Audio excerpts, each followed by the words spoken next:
and representation in governance, and called for a reconsideration by the lawmakers. So far, since 1999, women have had it quite too bad in terms of their representation in government.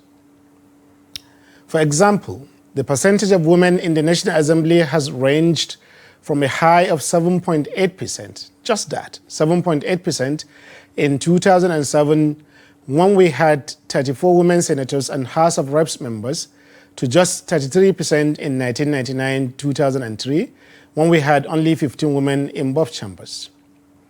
And as we speak today, we have just 7 women ministers in the administration of President Muhammadu Buhari. So tonight we ask, why were almost all the bills promoting equality for women rejected? Is there anything supporters of the bills, including wife of the president Aisha Buhari, did wrong in their campaign? What hopes are there for women representation in politics in Nigeria? With me in the studio tonight to discuss all of these issues are 2 senators who have served the Federal Republic of Nigeria in the Red Chamber. Senator Grace Folashade Bent is former represented Adamawa South in 2007 to 2011 under the platform of the PDP.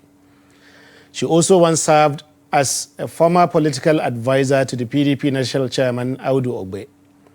Also with us tonight is Senator Usman Jibrin Wawo, a former senator representing the FCT and chieftain of the APC right now. Senator Wawo is also a former chief superintendent in the Nigeria Police Force, where he served for over 22 years.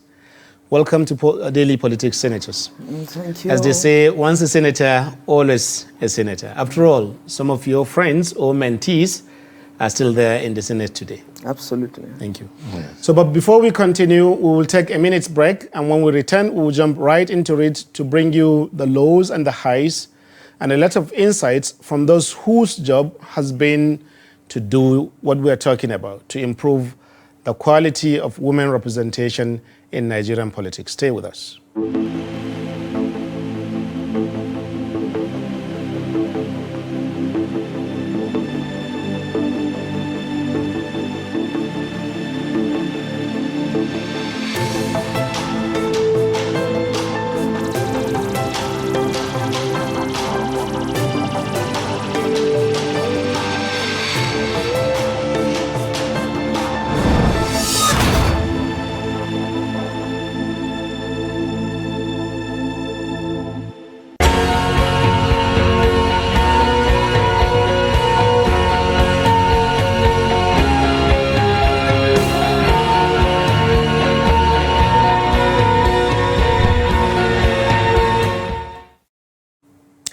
Welcome back. This is Daily Politics, and now let's get into the discussion proper. Usually I start from my right and then I try to end on my left. So we'll be starting with you, Senator. Maybe you've been part of this whole issue of advancing women's rights in the country, women's rights not only in politics but in many other areas. So you're very familiar with this. And yourself, you were the first senator in the Northeast and in Adamawa State. Now, my question is, do you think because of this rejection of these bills that are aimed at promoting women's equality, do you think Nigerian men are afraid of women's equality in politics, or what's going on? Thank you very much, and thanks for having me. First and foremost, I want to say categorically, here that 1st of March, last Tuesday, was a very, very sad day for us women in Nigeria, and by extension, women across the world. A deadly blow to our democracy.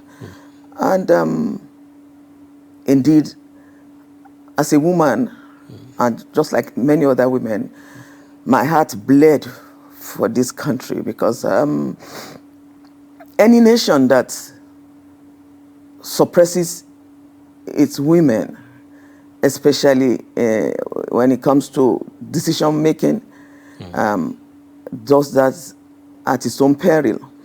It was a sad day for us, because I watched the proceedings in the National Assembly, the House of Reps, particularly that day, and I was really flabbergasted, to say the least, because in this 21st century and in a nation that is trying to consolidate its democracy, whether anybody likes it or not, the women folks remain the very essence of what consolidates any thriving democracy.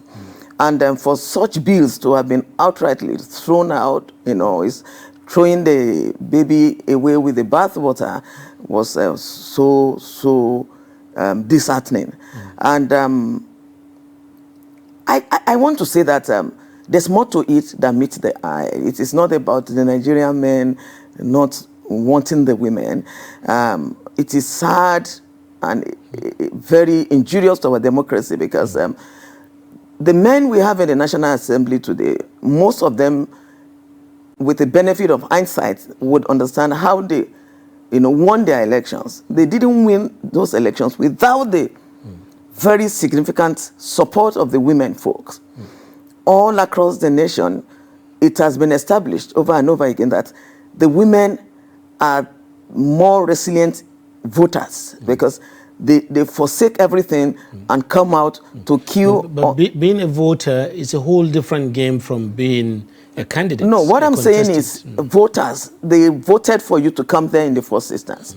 And if these women contributed so immensely, so you're winning your election, because if you don't win an election, you can't come to the National Assembly anyway.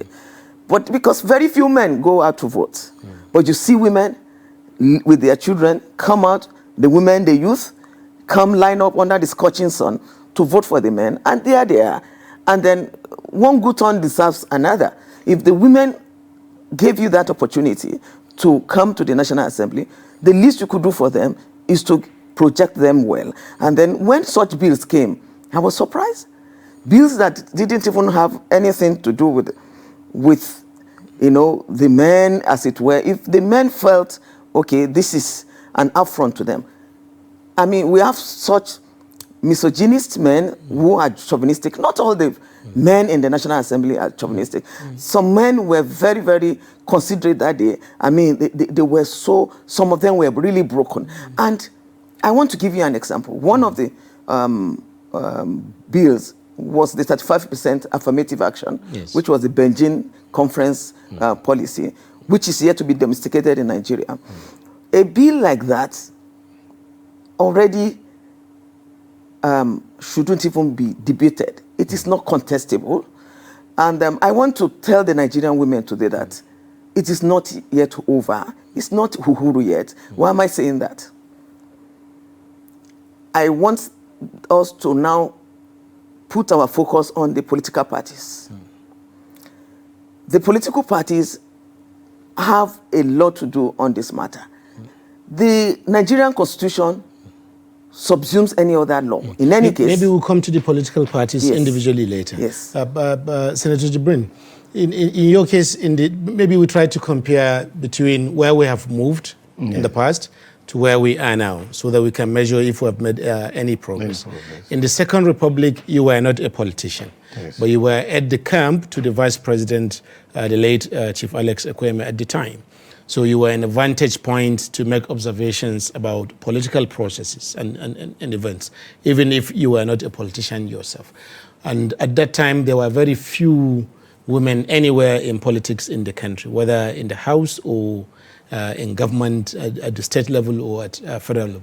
So would you say now that today we have 7 women ministers, we have about 29 or 28 members across both houses and at the federal level, would you say we have made some progress, or we have made enough progress between then and now? Thank you very much, and it is my pleasure to be here this evening. Coming to your question, I must say that I will not say we made progress. Okay. Given the fact that we are in 21 centuries, and therefore democracy in this country haven't practiced it up to almost 22 years now. women should be seen to be playing a key role in the political process of this country. Again, the sanctity of women in Nigerian politics today cannot be wished away. If you now take into consideration their number in terms of voting, it is only proper that they be accorded and given some chances.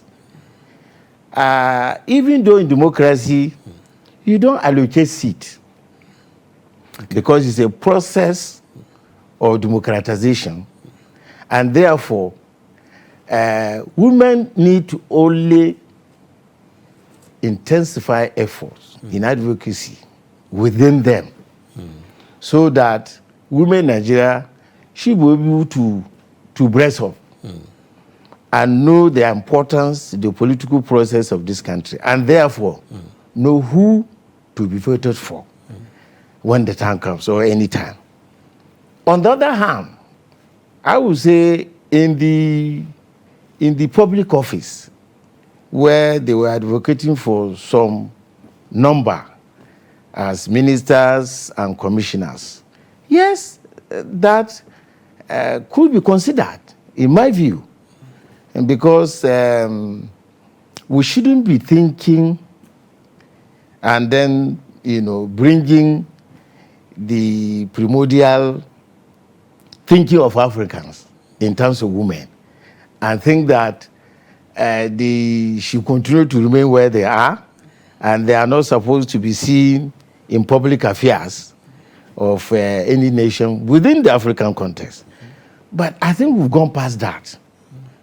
Today, you have well-educated women, well-exposed women, who not only can hold any position in government now. But isn't that part of the problem?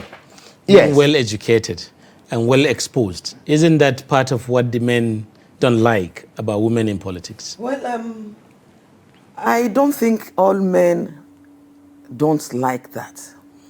There are some who don't? I think Or many who don't? some feel intimidated by strong women. Some men do feel intimidated. And such men, you have to check their background. Like Senator Wowo just said, he's a man, and he said it in clear terms. You cannot reduce a woman to just a household decorative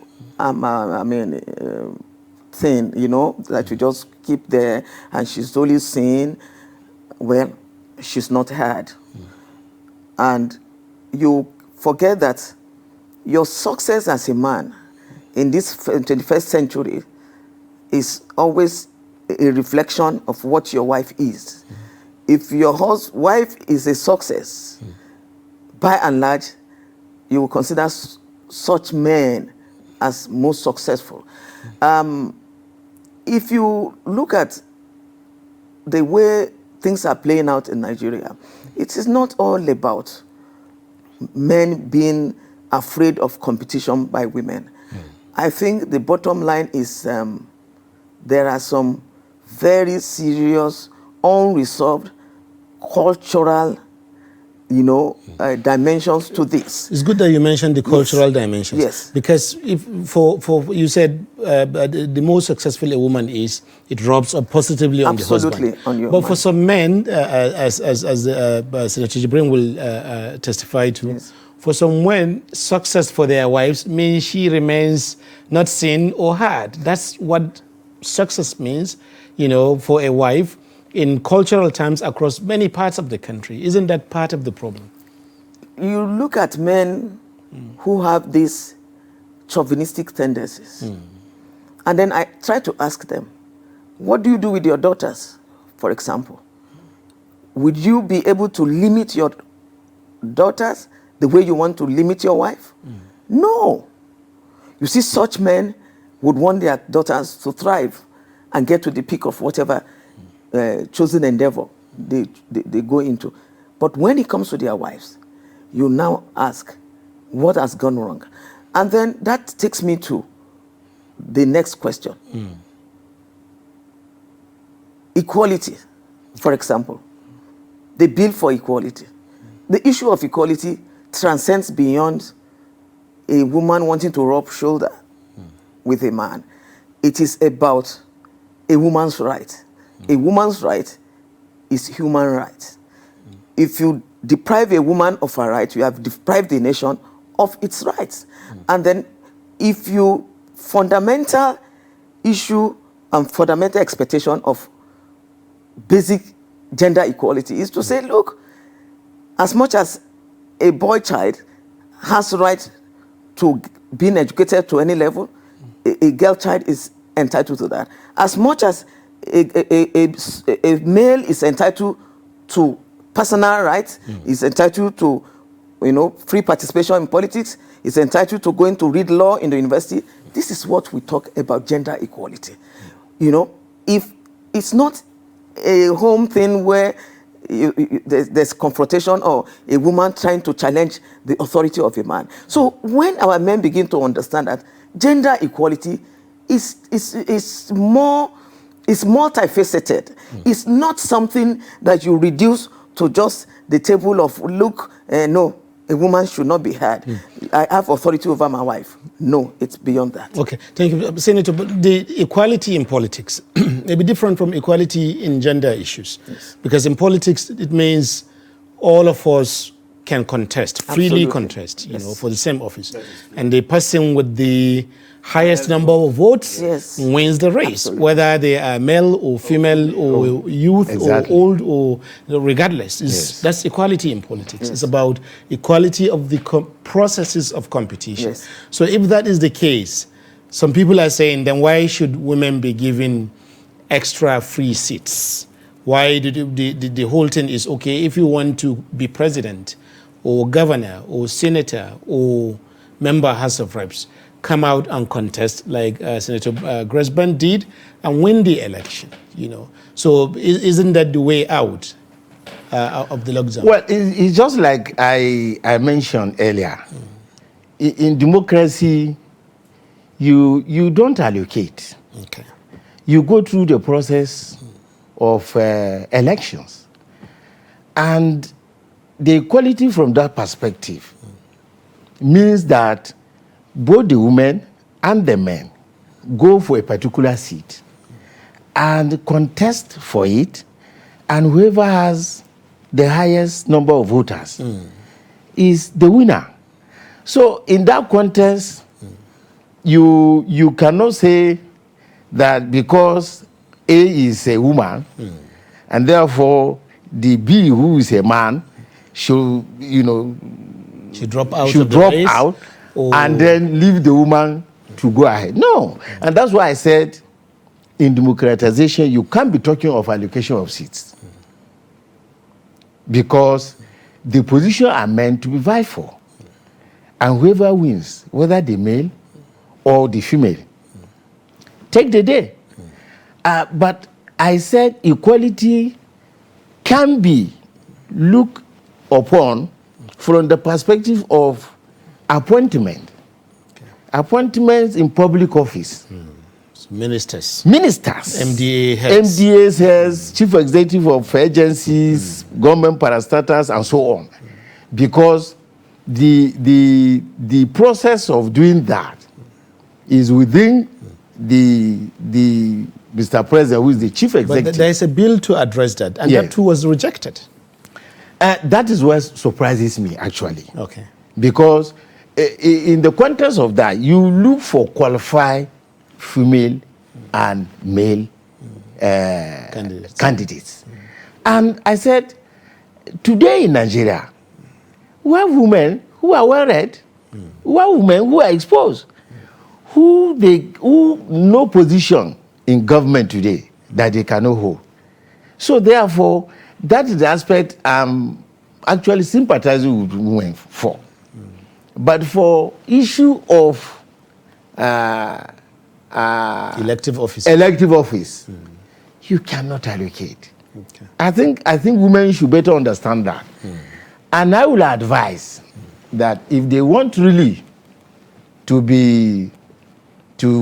take their position in terms of elective position, I think they need to carry more advocacy within them, the women, within them, to know that yes, today in Nigeria, we can boast of so number, and therefore, if we want a candidate female, a female candidate to be elected to certain particular position, we can do it through our number.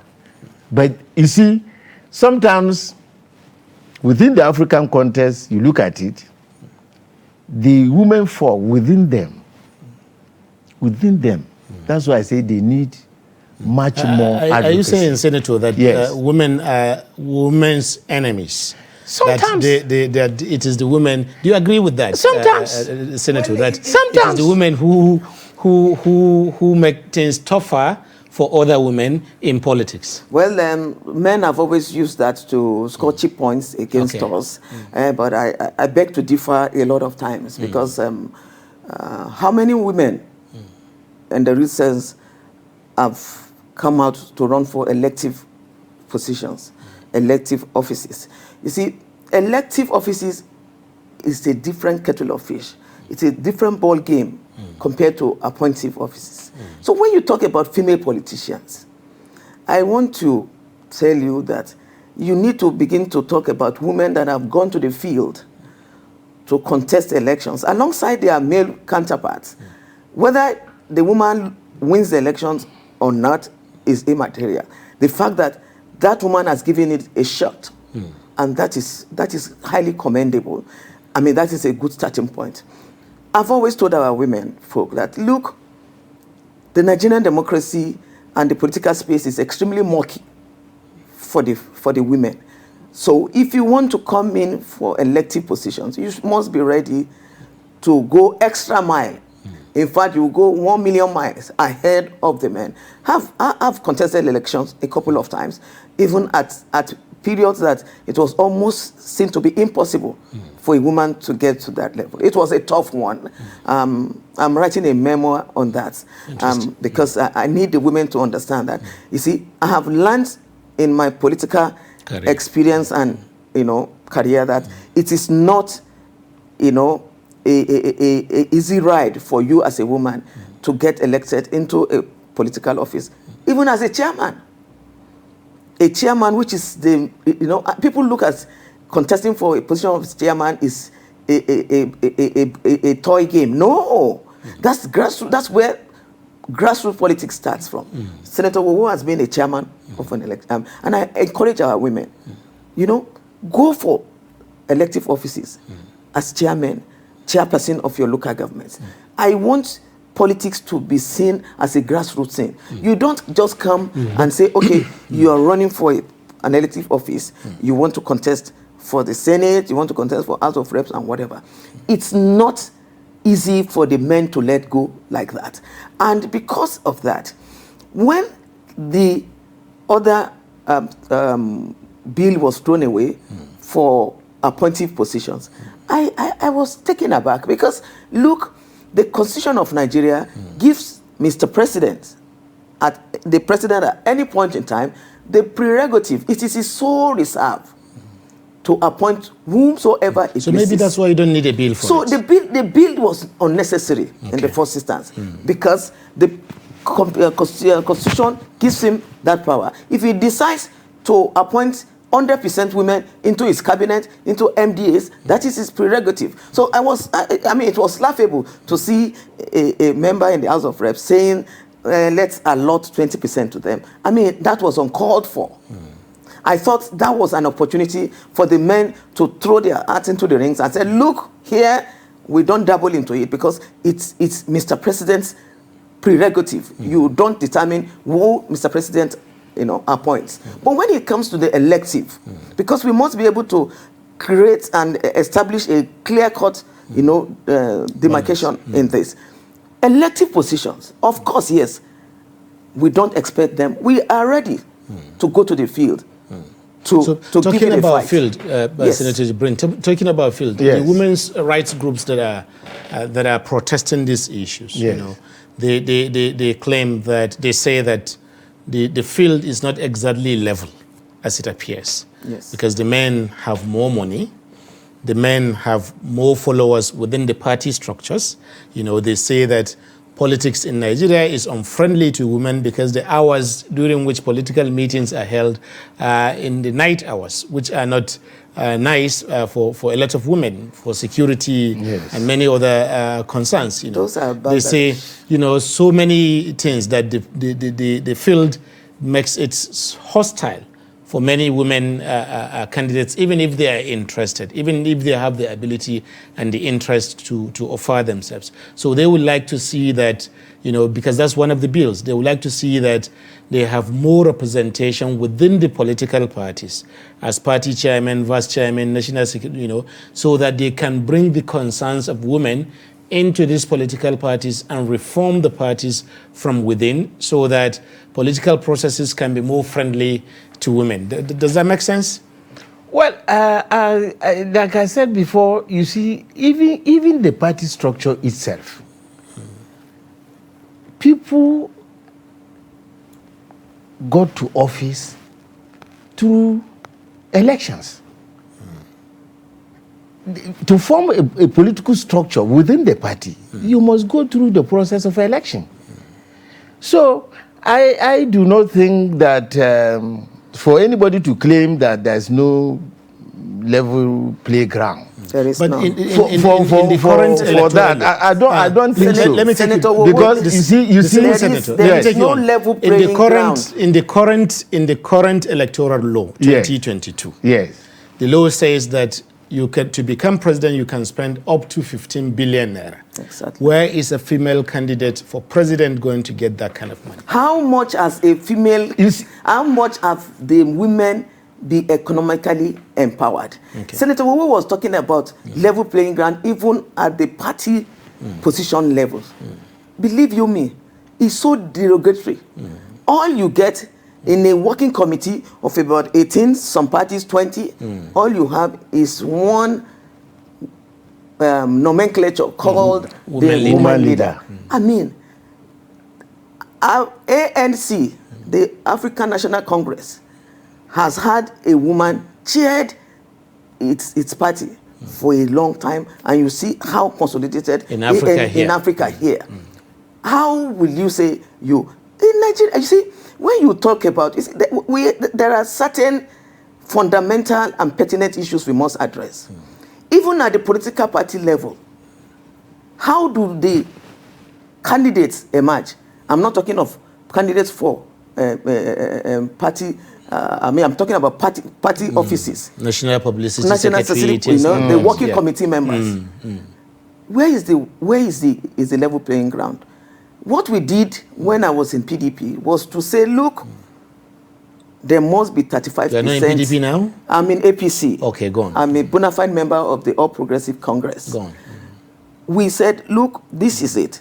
From the ward level to the state, you must have 35% of women at the political offices, political party positions. And that was fair enough. And that is what I think that bill was trying to do, to say, okay, at the political party levels, let the women be given a level playing ground. Because the best they will give to a woman, even with that 35% affirmative action, is to say, go for the ex-officials. Ex-officials, you are not part of decision making. You are part of decision making if you, for example, are the chairman of the party, you are the national secretary, you are the state secretary, you are the state organizing secretary. These are tangible party positions that can give the women very, very level playing ground. And then with that, you see other women are able to emerge. But in a situation where it's a lone voice in the wilderness, you have to cry to the men, you have to appeal, you have to pamper them and do so many things. You have to kneel down, you have to lobby. I mean, where is the level playing ground? So what we're saying about such positions is, for a kickstart, let us hit the ground running by saying, okay, look, allocate the 35%. Looks like Senator Jibril wants to react to what you are saying. Yes, because I had to interject because of the that's level fine. playing ground. That's entirely fine. Yes. Maybe when we take a short break, when we return, you'll have an opportunity to. Thank you very much for staying with us. We're discussing issues around the rejection of bills promoting women equality for the amendment of the 1999 Constitution this very week. We'll be right back after a short break. Stay with us.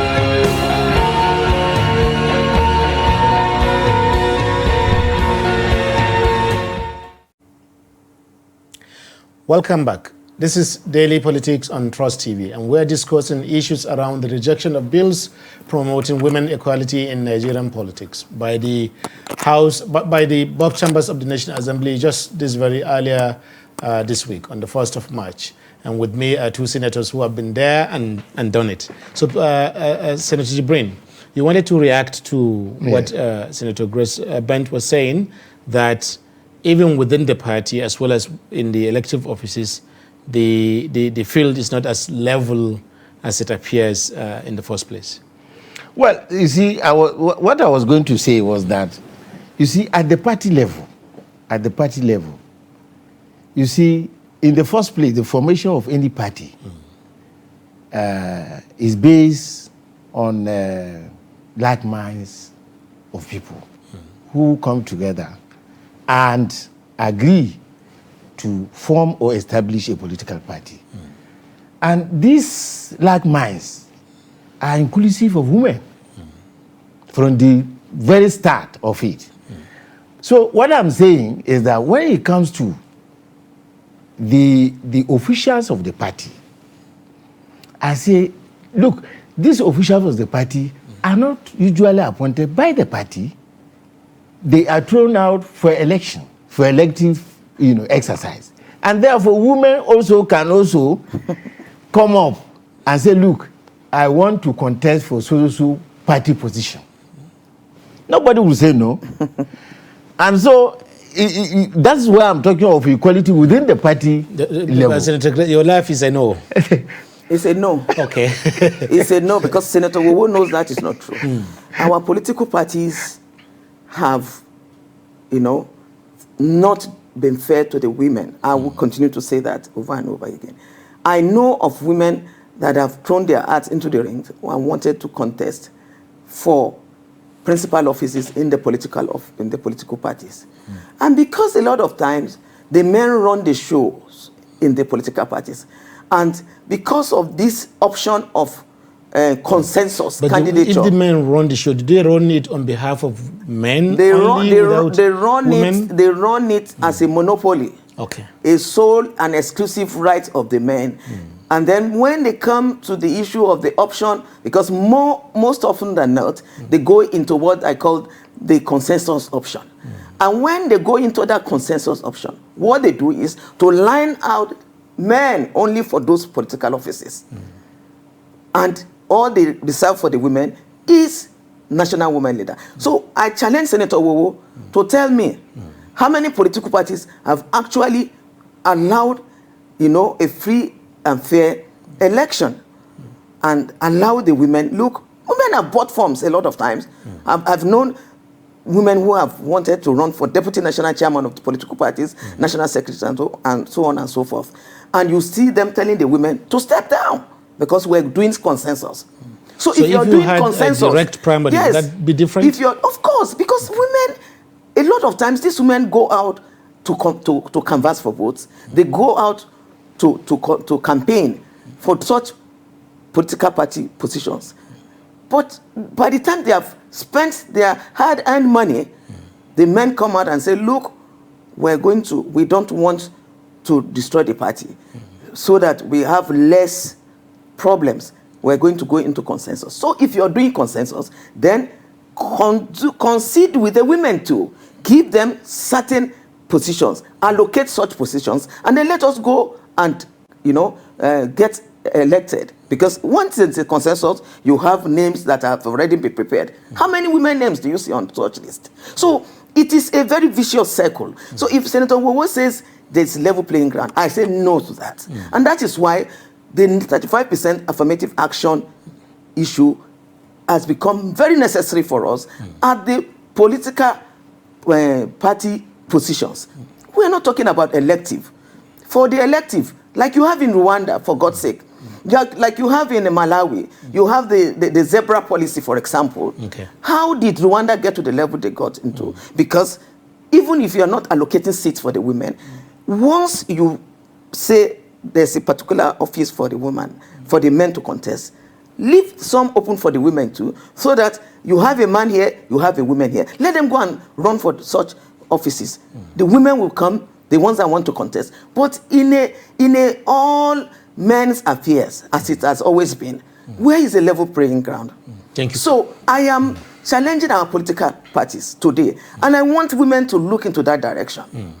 Now that we're having issues, we're still going to appeal to the men in the National Assembly. One thing that the Constitution has helped us to do is it has given us fundamental rights. We have right to participate in political processes. Interesting. From anywhere. We have the right. Section 42 or so, subsection 1, has given me, there's no reason for me to be discriminated against by reason of birth, Gender. sex, Or gender. or religion. I am at liberty to run for any elective office wheresoever I wish, to participate, to vote wheresoever I wish. In that case, the men will say, then what more do you need? But It is because there has never been a level playing ground. You know, some things have to be consolidated with law. I mean, this 35% thing that I'm talking about. If the political parties themselves, we don't need to go to the National Assembly to pass a bill for it. The political parties run the affairs of their political parties. They can easily do this. The 35% affirmative action, bring this proposal to the neck of the political party, and then from the neck, take it to the convention. It gets ratified there. 35% becomes a deal. So you're talking of a country where you have over 50% of the voting population as women. But the smaller parties, Yes. most of them have this 35% initiative, Yes. affirmative action that Where? you're Which talking political about. party? Give me Some an of example. parties like Zenith Party, I don't know specific parties, Yes. but I've read the constitution of many of these political Yeah, parties. but these political And some parties of- are yes. not very prominent. Okay. That is the problem. The two prominent political parties is my party, the All Progressive Congress, and the People's Democratic Party. Some other parties are trying to come up. You have a few representatives of other smaller political parties in the National Assembly. So there's more pressure on the bigger political parties. So if these bigger political parties, like we just finished our female conference of the All Progressive Congress, and we had very far-reaching issues that we deliberated upon. Were there any men there? Of course, there were men there. Like the national secretary of my party now, the All Progressive Congress, he was the chairman of the Senate Committee on Women Affairs. Thank you. Let's bring Senator Jibrin into in this particular case. Yes. The women, they took a different strategy this time around. They're not asking for the seats that are currently the 109 seats in the Senate or the 360 in the House of Reps to be allocated, 1/3 to be allocated for women. They are seeking for creation of additional seats for women. So, for example, you create additional 20 to be in the Senate to be occupied by women. So instead of 109, you have 129 or 130 senators. The same in the House of Reps, 1/3, but created solely for the women. Do you think that is a way out of this lack of level playing field that Senator Grace has talked about since? Well, I think I would say my answer to that, I would say yes. Okay. Yes, in the sense that if you are creating additional seats, for instance, in the Senate, say like you say, okay, maybe 10, you have now 119, and these 10 are going to be for women. And then the 109 will be for men as well as women. If my understanding Yes, is clear, that's the strategy. Yes, that's the strategy. I think there's nothing wrong with that. As a matter of fact, there won't be anything wrong with that. But that, we all know that will require amendment of the Constitution to say that so number is increased, but that number will be essentially for women. I don't think I have any quarrel to that, so that we can increase women participation in the National Assembly. So if you don't have a problem, I don't have a problem as a former with senator, are you then surprised that it was rejected? Yes, that aspect, actually, I was surprised that it was rejected, because you see, in whatever way we look at it, men and women can never be the same. Even in political struggle, let's call a spade a spade. You see, the strength, the stamina are not the same. So if we say, okay, because of these deficiencies, they can be allocated, a special seats, so that it's only women who can occupy that. I don't think I have any quarrel with that. I think the National Assembly, I would advise that let them look back again and see, and look at it much more and give it a consideration. For that, I don't think I have a quarrel with that. Thank you. But some people are also saying still, yes, Senator, yes, that part of the problem is the language that the women are using, that the way they campaign, that they are not reaching out to communicate about these issues in ways that the men, their male counterparts can understand them, like you now understand them, that they use language of NGOs from foreign countries that will say equality, we must have this, we must have that, and men remember their wives at home, and they wonder, even at home, we must have this, we must never always ends well, So is that part of the problem?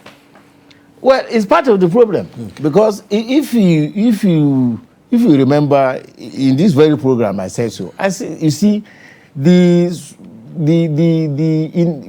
the African context, you see, this equality of women, I don't think we've been educated enough to say that yes, in developed countries, what happens in developed countries, we'll say, okay, women in Africa can also take the same position. Because you see, for every setting, there is a tradition, there is a convention. And I think more African men look at it from that perspective, that men and women are never equal. And if that is the case, in African context, we cannot say, okay, we are equal, and therefore, whatever a man is going to get, a woman should get it. But for this consideration to say, okay, let's give you some number of seats so that we can make it a reserve of women. Yes. I think that's the only way that I think we can handle this situation. Thank you. So, distinguished Senator, he's just said two things. One of them is that men have more political stamina than women, in terms of campaigning, in terms of the vigorous demands of office and of politics itself, and so on. But also that women can communicate better to their male counterparts in terms of within the party, but also to the electorate in general. Are this part of the issues? Do you agree that women have I don't agree. less stamina? I have been through this. Okay. I have seen it all. Well, I've not seen it all, but I've seen quite substantially well in politics. So when it comes to the issue of campaign, find out about my style of campaign. I'm a very vigorous campaigner. I go to nooks and crannies to seek for votes. In fact, places men don't reach. I reach, and I go beyond where men reach. Because you see, men stop because they think it is their own birthright to be voted into political offices. We don't see it. It's not our birthright as women. So they see it, you must. So we take that challenge upon us. So issue of stamina does not arise. Okay. You see, in politics, we tend to undermine women a lot. There's nothing dirty about politics. politics is such a clean game if people play according to the game. The political players are the ones dirty. They fight dirty. And because women are not prone to such very murky terrain. Because I tell people, as a woman, if you think you are clean and you don't want anybody to rubbish you, you want to go into politics, you're wasting your time. Be ready to fight when the need arises. Be ready to cry when the need arises. Be ready to persuade when it's... So it depends on what situation you find yourself in. Yes. But by and large, I want men to understand today that the success of this nation is not dependent on just our male folks. It has been proved over and over. There's a paradigm shift all across the world. The world is changing. Things are dynamic. But Senator, you're saying all of these things. If men you're saying all know of this, that they are doing a great disservice to this nation. You are saying all of this. Yes. You are saying all of this. Yes. But you are in the APC. Yes. With a president who said that women belong to the kitchen and the other room, whatever he means by that. But also that his wife cannot be first lady, only be referred to as a wife of the president, tying her directly to himself in public. Isn't that bad example enough? Well, you cannot hold Mr. President to that because, you see, depending on the context by which he's trying to, communicate his feelings. This is the same first lady that went into the chambers a few days ago to campaign and lobby for the women. I mean, if Mr. President had not, be inclined towards that, she wouldn't have gone there. So when people say that out of context, then we have missed it. The first lady went into the chambers and went to lobby for this bill to scale through. I mean, that was spectacular. The wife of the vice president did the same, and I thought that was enough message to our representatives, both at the Senate and at the House of Representatives. But they just decided to disregard that and looking at the bigger picture. What is the bigger picture? Thank you. But we will just have about a few minutes, or just about a minute last. So I'll give that 1 minute to Senator Wall. Yeah, almost done.